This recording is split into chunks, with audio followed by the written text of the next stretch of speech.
आम्ही त्या विचित्र बंगल्यात अडकलो होतो.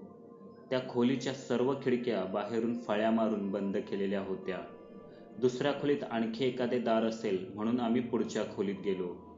ही खोली पहिल्या खोलीपेक्षा बरीच मोठी होती. हा कदाचित दिवाणखाना असावा. इथूनच माडीवर जायला लाकडी जिना होता. स्वयंपाकघर आणि इतर खोल्यांकडे जायला दरवाजे होते.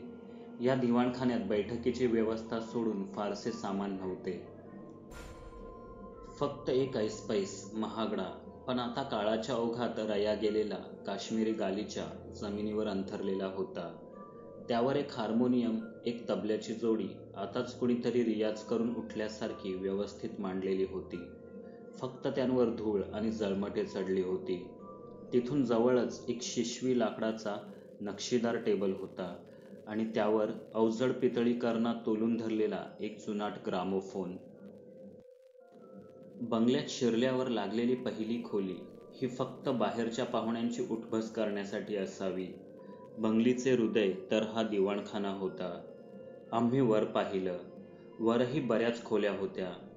तिथपर्यंत पोचायला खालून लाकडी वर्तुळाकार जिनाही होता आणि दिवाणखान्याची शान असलेल्या त्या प्रचंड झुंबराला विसरून कसं चालेल.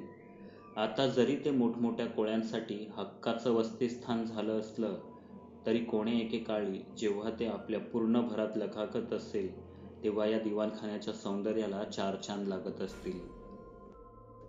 बंगल्याचे गतवैभव निरखत असतानाच पुन्हा कुठल्या तरी कोपऱ्यातून लहान मुलांच्या खिदळण्याचा आणि पळत जाण्याचा आवाज ऐकू आला.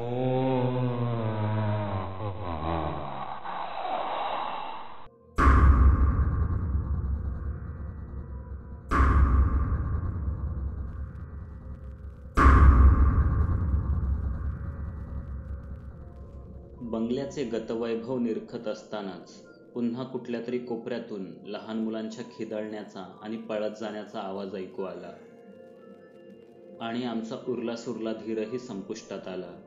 नाक्यावर अरेतुरे करणं सोपं असतं कारण ती जिवंत माणसं असतात, पण भूतांची कॉलर कोण धरणार. आता फक्त आम्ही एकमेकांना मिठ्या मारून रडायचं तेवढं बाकी होतो. या मिट्ट अंधाऱ्या कोपऱ्यातून कुठून तरी पिशाच्च येईल आणि आपल्या मानगुटीवर बसेल, मग खेळ खल्लास असे वाटत असतानाच माझ्या हाताला एक जुनाट कळ लागली. मी ती अशीच खेचली आणि दिवाणखान्यात पिवळा प्रकाश पडला. तो एक एडिसनकालीन बाकबूक करणारा बल्ब होता. तेवढ्याच प्रकाशात दिवाणखाना आणखी थोडा उजळला. भीती किंचित कमी झाली. तसा आमच्याकडे टॉर्चही होता, पण त्याच्या या विधभर प्रकाशापेक्षा बल्बचा हातभर उजेड केव्हाही बरा. अचानक ग्रामोफोनच्या करण्यातून सूर उमटले आणि आमच्या अंगावर शहारे. कशी कोण जाणे, पण ती तबकडी आपोआपच फिरू लागली होती आणि कुठले तरी विस्मृतीत गेलेले शास्त्रीय संगीत करण्यातून बाहेर पडत होते. मगाशी आम्ही दाराजवळ ऐकले ते हेच होते. आम्ही भयचकित होऊन त्या ग्रामोफोनकडे पाहत होतो. एकाएकी तबकडी फिरायची थांबली. वारा आत येण्याचा कुठलाही मार्ग नसतानाही पडदे उडू लागले.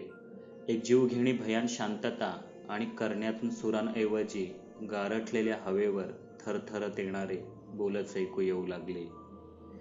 संगीत सदनमध्ये तुमचं स्वागत. गाता येतच असेल तुम्हाला? एक सुरेल आवाज गूढ स्वरात विचारू लागला. हो येतं की, आम्ही एक दोघं हिम्मत करून म्हणालो. गाता येईल तरच वाचा.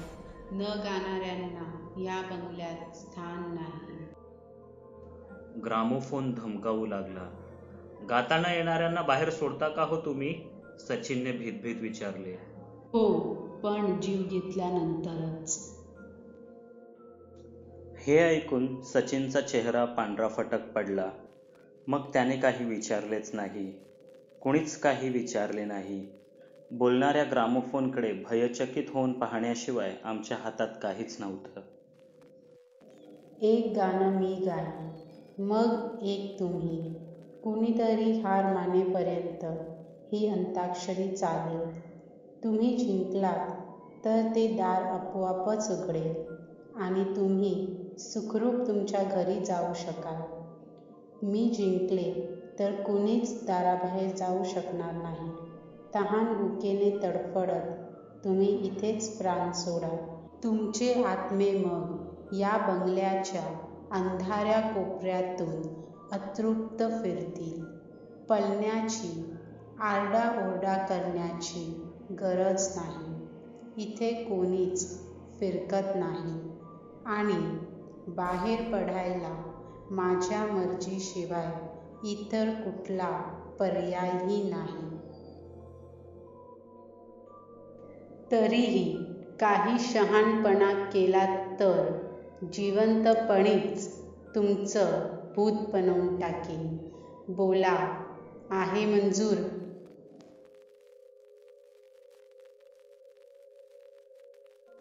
पुन्हा एकदा स्मशान शांतता पसरली.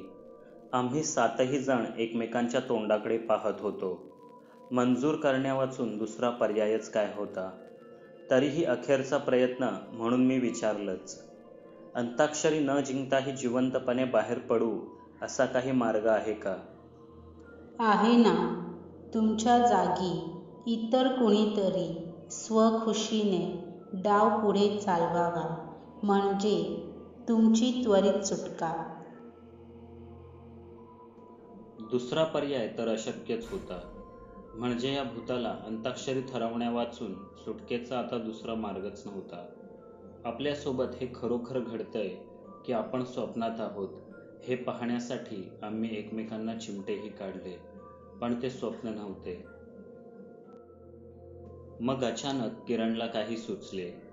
आजकाल रिकाम्या भयान वाड्यातून, बंगल्यातून छुपे कॅमेरे वगैरे लावून प्रँक करणारी बरीच मंडळी असतात. मग ते व्हिडिओज यूट्यूबवर टाकून त्यांची बऱ्यापैकी कमाईही होते असे त्याने ऐकले होते. बराच वेळ करण्यातून आवाजही येत नव्हता. तेव्हा इथेच कुठेतरी बसून कोणीतरी हे विनोदी प्रकार करत असावेत असे त्याला वाटले. त्याने आम्हाला तसे सांगितले. आम्हालाही ते पटलं. दरवाजा बाहेरून ओढून, जागोजागी स्पीकर्स लावून आरामात हे भुताटकीचे प्रकार करता येऊ शकत होते. आपण इतक्या सहजी कसे फसलो याची आम्हालाच लाज वाटू लागली.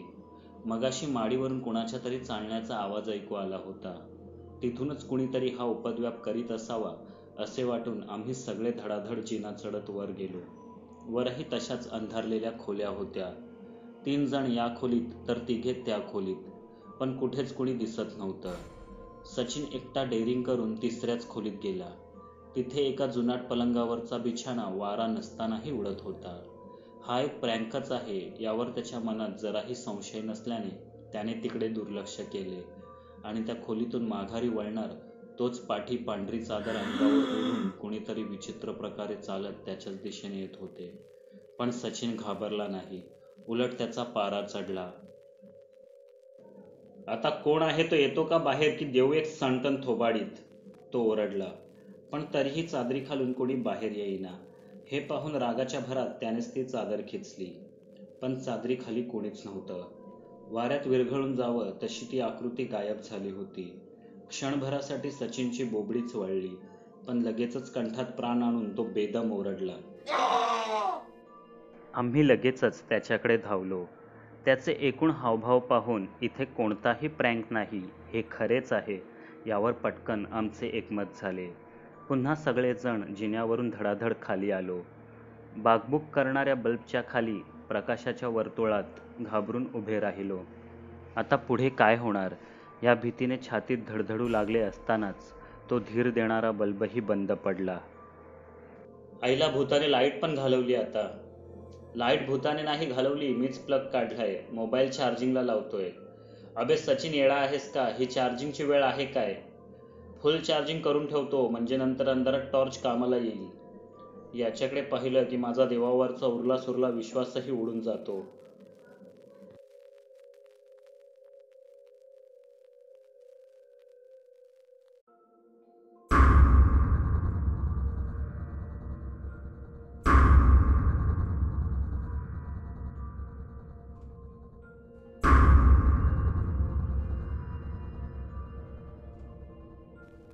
ग्रामोफोनच्या करण्यातून खरखर ऐकू येऊ लागली आणि पुन्हा तोच अंगावर शहारे उठवणारा भयप्रद आवाज ऐकू येऊ लागला.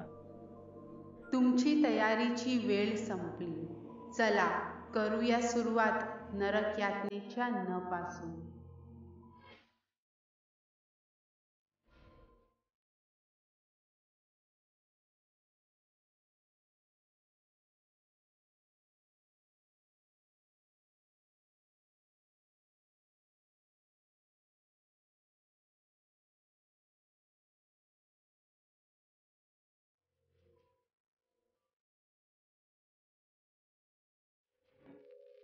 गाणारी जरी एक आत्मा असली तरी तिचा आवाज दैवी होता.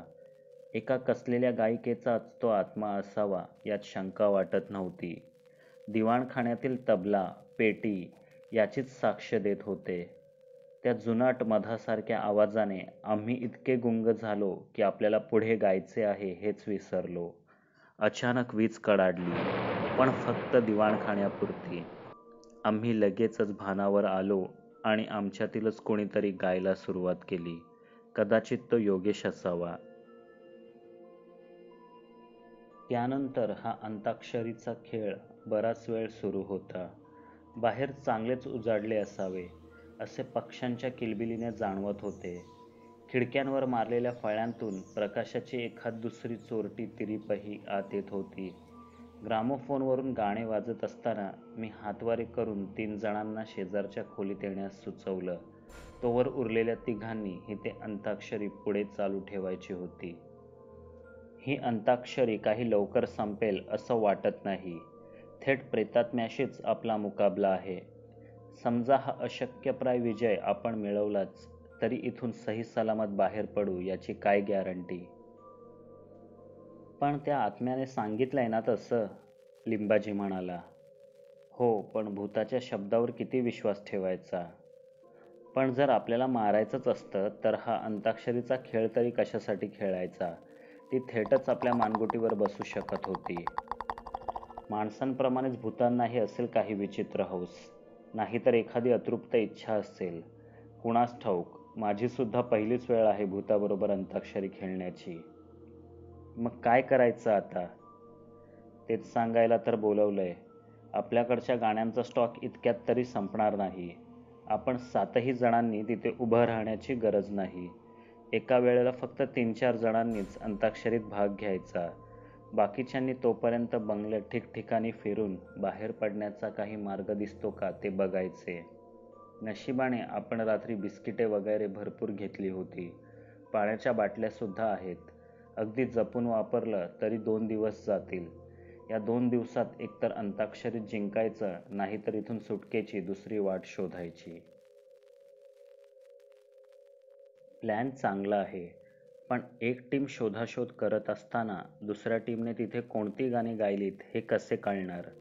तीच गाणी पुन्हा पुन्हा गायल्यास तो आत्मा सोडेल का आपल्याला? योगेशने योग्य प्रश्न विचारला. लिंबाजीने याचं उत्तर दिलं. माझ्याकडे पेन आणि डायरी आहे. ती गाणाऱ्या टीमकडे देऊन ठेवायची. आतापर्यंत कोणती गाणी दोन्हीकडून गायली गेली त्याची नोंद ठेवूया. म्हणजे फिरून येणाऱ्या टीमला काही प्रॉब्लेम होणार नाही. खूप छान लिंबाजी. शोधाशोध करणाऱ्या टीमनेही एक कागद आणि पेन सोबत ठेवायचा. बंगल्याचा साधारण आराखडा काढून आपण कोणकोणत्या जागी शोध घेतला त्यावर फुली मारायची. म्हणजे दुसरी टीम पुन्हा त्याच जागी शोधाशोध करायला जाणार नाही. वेळ वाचेल. शोधाशोध करतानाच त्या टीमने थोडंफार खाऊन पाणी पिऊन घेतलं तर अंगात ताकदही राहील, मी म्हटलं. खरंच मस्त प्लॅन आहे. माझ्यासोबत राहून तुम्ही शिकताय हा आता थोडं थोडं. चला, तिकडे ते गात आहेत तोपर्यंत आपण इथे थोडं खाऊन घेऊया. माझी सकाळच्या नाश्त्याची वेळ झालीच आहे, सचिन म्हणाला. आपण दिवसातून फक्त 2दाच थोडं थोडं खाऊ शकतो, दुपारी आणि रात्री. त्याशिवाय इतर वेळेला नाही. आता तुम्ही 3घं जा आणि त्या 3घांना इथे पाठवून द्या. त्यांनाही हे सगळं समजवायला लागेल, मी म्हटलं. लिंबाजी, योगेश आणि खाऊच्या बॅगकडे एक दिनवाणी नजर टाकून सचिनही दिवाणखान्यात परतला. लगेचच राजेश, विजय आणि किरण माझ्यापर्यंत येऊन पोचले. त्यांनाही ही कल्पना आवडली. मग 4घांनी लगेचच त्या बंगल्यात शोधाशोध सुरू केली. आम्ही पहिला मोर्चा वळवला तो दिवाणखान्याच्याच पाठी असलेल्या इतर खोल्या आणि स्वयंपाकघराकडे. या खोल्यांमधूनही बरीच पडझड झाली होती. तरी एकूण वास्तूची बांधणी आणि मोडतोड झालेल्या महागड्या वस्तूंचे अवशेष पाहून कधीतरी या बंगल्यात संपन्नता नांदत होती याविषयी शंका नव्हती. आम्ही 4घेही एकत्रच वावरत होतो. वेगवेगळे झालो असतो तर अधिक मोठ्या भागात शोध घेता आला असता, हे खरंय. पण आमच्याकडे एकच टॉर्च होता आणि त्या झपाटलेल्या बंगल्यात एकटं फिरण्याची हिंमतही नव्हती. ती अतृप्त आत्मा तिकडे गाण्यात गुंग असताना इथे आम्हाला कुठलाच धोका नाही असे वाटले होते. पण लगेचच विचित्र अनुभव यायला सुरुवात झाली. एका खोलीत एक आराम खुर्ची आपोआपच हलत होती. त्या खोलीच्या आत मग आम्ही गेलोच नाही. सतत कोणीतरी आपल्यावर नजर ठेवून आहे असं वाटायचं. भिंतींना, जुनाट वस्तूंना अचानक डोळे फुटल्यात आणि त्यांची सैतानी नजर आपल्या हरकतींना टिपते असं वाटायचं. पण त्यांच्याकडे वळताच तसं काहीच नसायचं. एका अंधाऱ्या कोपऱ्यात भिंतीवर काही विचित्र काळा पदार्थ चिकटलाय असं वाटून मी जवळ गेलो. पण अचानक ते काळे डाग पंख फुटून त्या खोलीत इतस्ततः उडायला लागले. मी बावरून डोके धरून खाली बसलो. पण क्षणभरातच सारे काही असे शांत झाले की जणू काही घडलेच नव्हते. मी मागेच राहिलोय हे विसरून बाकीचे तिघे स्वयंपाकघरात निघून गेले. तिथेही बरीच दुर्दशा झाली होती. पण अचानकच विस्तव सुरू होऊन त्यावर ठेवलेल्या भांड्यात काहीतरी रटरटू लागले. विजय जवळ जाऊन ते पाहू लागला, पण तिथे तर एका कळकट भांड्यात रक्तच उकळत होते आणि इतका दुर्गंध सुटला होता की जवळपास त्याला ओकारीच आली. इतरांनी त्याला सावरले. तो संपूर्ण स्वयंपाकघर भूकंप झाल्यासारखे हादरू लागले आणि आणखी काही भयंकर घडण्याआधीच आम्ही चौघही दिवाणखान्याच्या दिशेने पळालो. आता गाणं गाण्याची पाळी आमची होती. आम्हाला पाहून त्या तिघांनी सुटकेचा निश्वास सोडला. जणू इथे आत्म्याशी भेंड्या खेळण्यापेक्षा तिथे रिकाम्या खोल्यातून भटकणं अधिक बरं असा त्यांचा समज असावा. तिथे काय घडतंय हे सांगण्याची फुरसतही आम्हाला मिळाली नाही. नकाशा आणि गाण्यांच्या नोंदीची अदलाबदल करून ते लगेचच जिन्यावरून माडीवर निघाले. इथे आमच्यावर ज आला होता. आम्ही ज वरून गायला सुरुवात केली. जिंदगी हर कदम एक नई जंग है, जिंदगी हर कदम एक नई जंग है.